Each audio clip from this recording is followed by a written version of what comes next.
And we will continue with the last presentation in this session. So this one will be delivered by Tymoteusz Mietelski from the Catholic Academy in Warsaw, who will present the topic Sofia Vanni Rovighi, Italian neo-scholasticism and phenomenology towards naturalistic anthropology.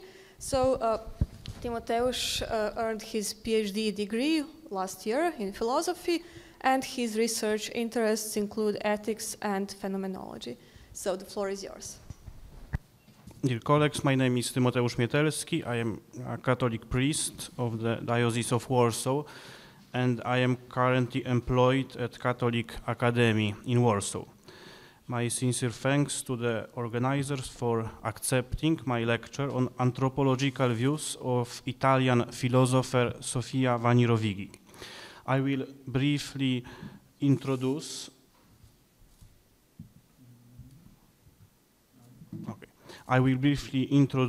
the figure of this Italian philosopher, unknown in Poland and even unknown in outside Italy in general.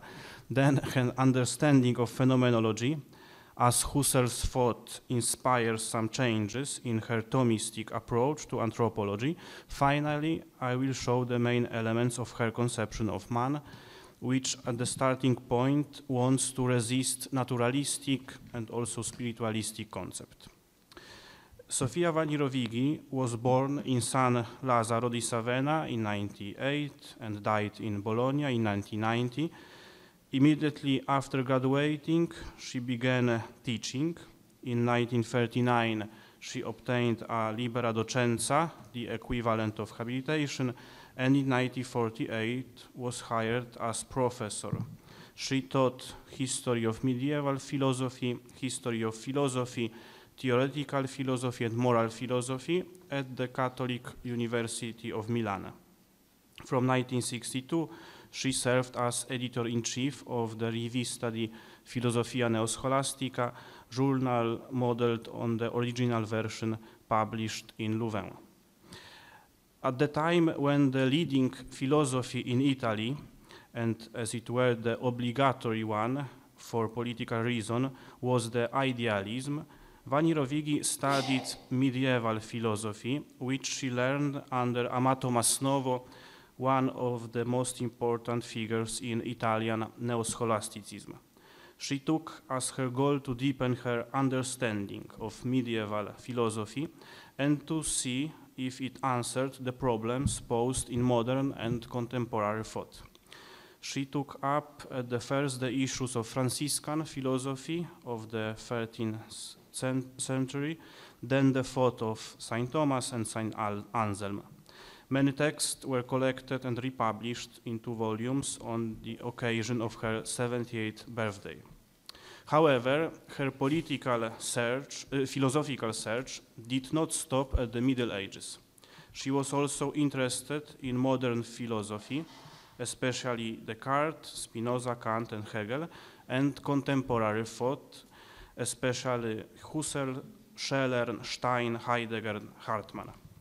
As for the latter, she not only studied their works, but also attended to some of their lectures. In the summer semester of 1932, she attended Heidegger's lecture in Freiburg, and in the summer semester of 1938, she attended Hartmann's lecture in Berlin. Her teaching activities was focused on neo-scholasticism. The most important fruit of it are the 3 volumes of Elementi di Filosofia, first published in 1941 and repeatedly reprinted, in which Vanni Rovighi explains the most important topics of Thomistic philosophy developed in the context of modern and contemporary thought. She is also the author of textbooks on epistemology, anthropology, and the philosophy of God. Her interest in modern philosophy, especially phenomenology, comes at the time when it is almost unknown in Italy. Her first text on phenomenology appeared in 1930, thus 7 years after the first Italian studies in general. Her 1938 book is the first monograph in Italy to develop comprehensively Husserl's views. She is also the author of the entry Edmund Husserl in the famous Italian Encyclopedia of Philosophy and many other texts on his philosophy. She considered Husserl's formulation of the theory of intentionality and eidetic intuition to be his most important achievement. However, she tried to show that one of the sources of the concept of intentionality is already medieval Franciscan philosophy. As for Husserl's concept of idea, she maintained that it is a gnoseological concept, not a metaphysical one. Hence, followed her conclusion that the various regional ontologies cannot compete fruitfully with the corresponding natural sciences. But it is different in the case of human life, especially moral and religious life, or formal ontology, where phenomenological analysis bring results. Moreover, she believed that precisely the theory of intentionality and universalizing abstraction are the elements that unite Thomism and phenomenology. Based on the analysis of this issue, she comes to the conviction of the existence of philosophia perennis in the sense of the continuing validity of the fundamental doctrines of Western philosophy and the idea of philosophy as a progressive deepening of the understanding of reality accomplished through human reasoning and the expression of this understanding in universal claims that must be constantly clarified and enriched. Commenting on Husserl's thought, Vanni Rovighi maintains that one of the greatest paradoxes of reality is the human being, who on the one hand constitutes the world in his consciousness, and on the other hand is, like all human beings, part of this world. Husserl attempts to resolve this paradox in the crisis by analogy. The ego existing in time from the past towards to the future presupposes the existence of a present ego.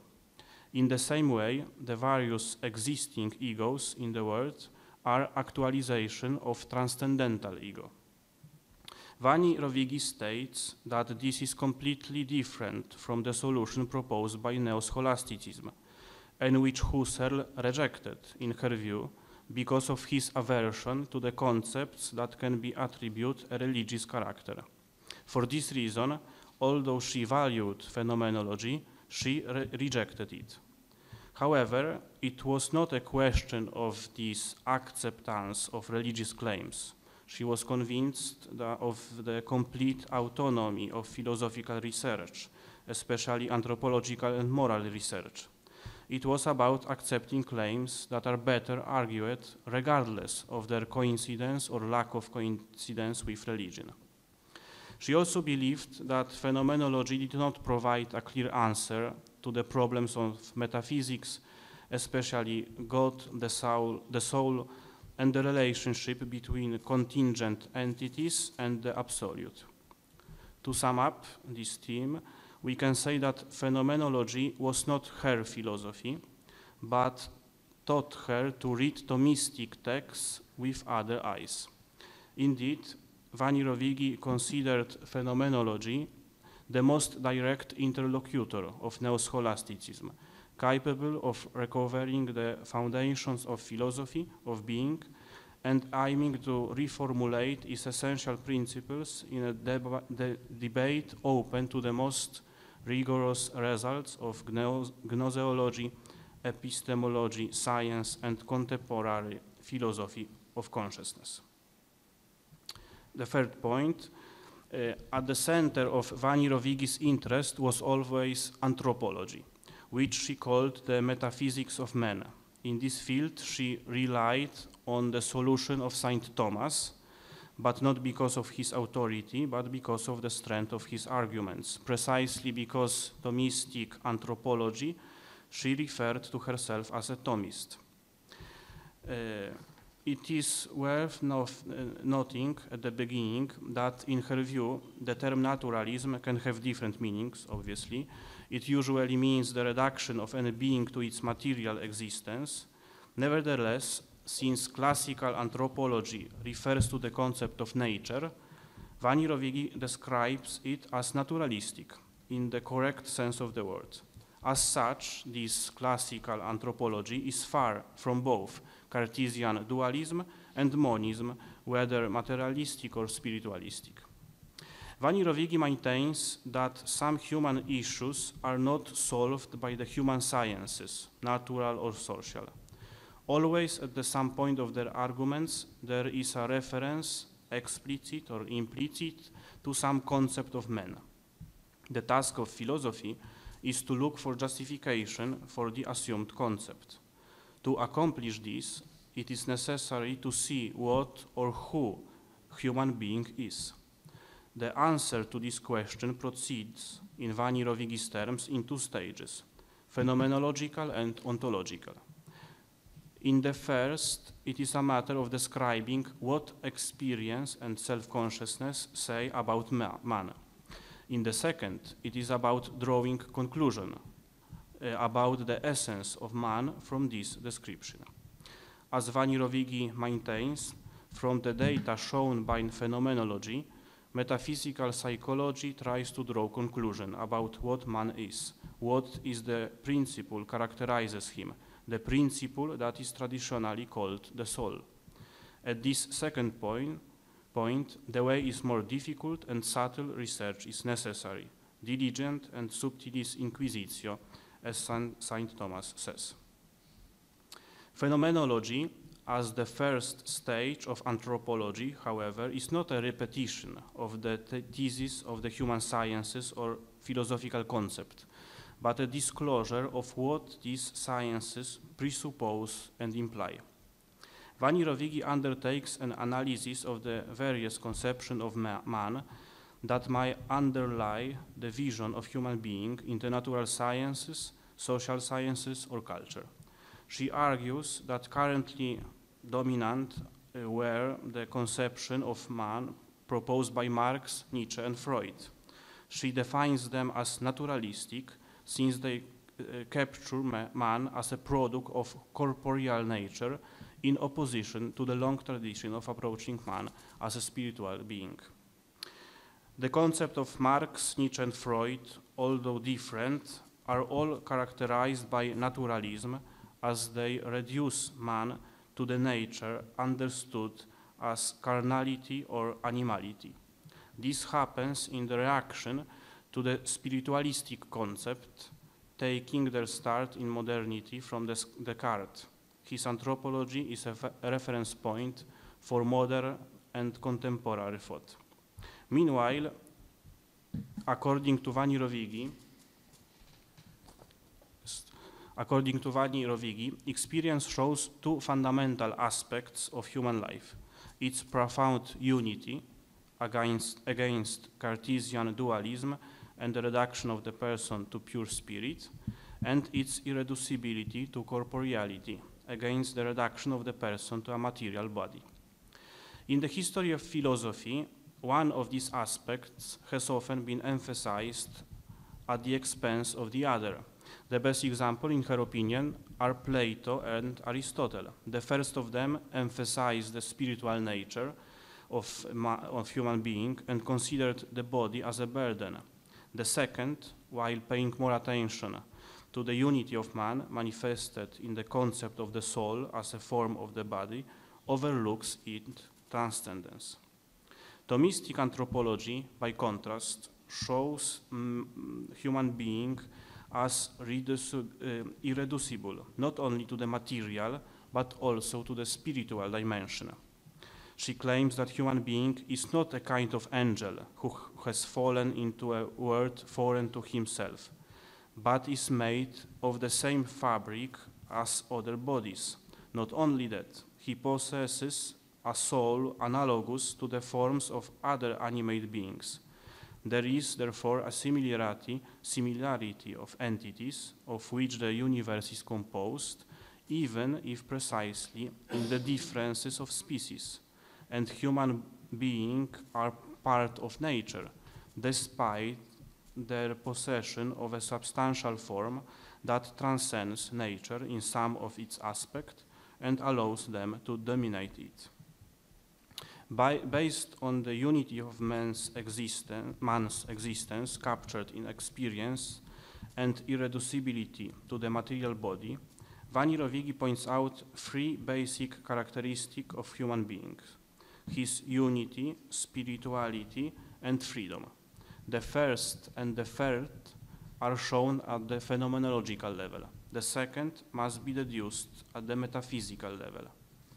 Man captures himself consciously, firstly, as a subject of feelings and experiences, a subject whose directly graspable feature is corporeality.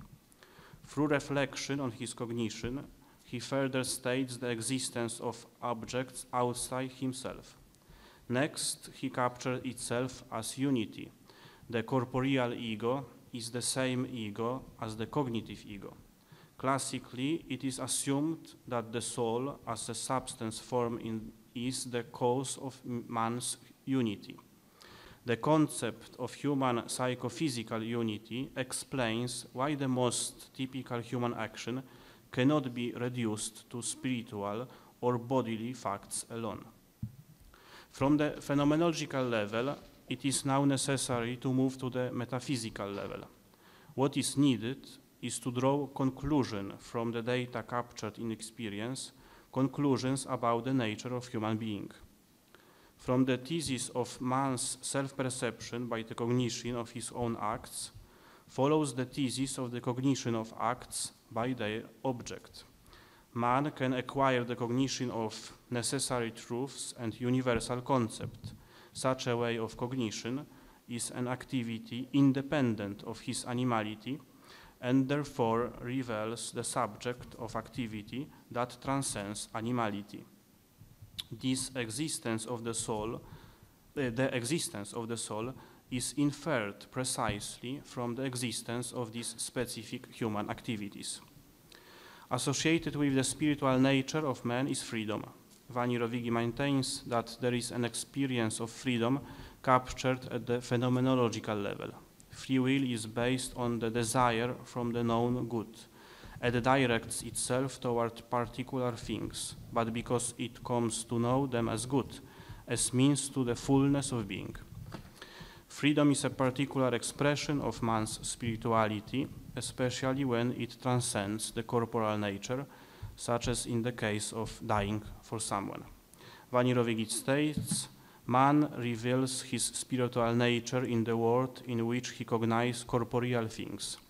His spiritual nature is not a festive garment that he puts on for special occasions. It is not an escape from the world of everyday life. It is not an intuition of pure entities. It manifests itself in the world that man knows, in the world of experience. What conclusion followed from this consideration? First, Sofia Vanni Rovighi, a philosopher unknown or little known in Poland, belongs to the current of Italian neo-scholasticism. Secondly, despite such a clearly declared affiliation in one philosophical current, she has played a significant role in Italian phenomenology. She is the author of the first Italian monograph on Husserl views. Third, Vanni Rovighi defends the anthropological thesis of the psychophysical unity of man against Cartesian dualism and the reduction of the person to pure spirit, and the irreducibility of man to the corporality against the reduction of the person to the material body. She considers man's unity, spirituality, and freedom to be his most important qualities. Fourth, she uses Thomistic argumentation, but thanks to phenomenology, she reads, as she claimed, Thomas' texts with different eyes and incorporates elements inspired by Husserl's view into her argument. Summarizing this consideration, it can be said that Sofia Vanni Rovighi views are an interesting example of a creative dialogue between classical Christian philosophy and modern thought, in this case Husserl's phenomenology. As such, they are an encouragement for such collaboration between philosophers of different currents and origins. Thank you.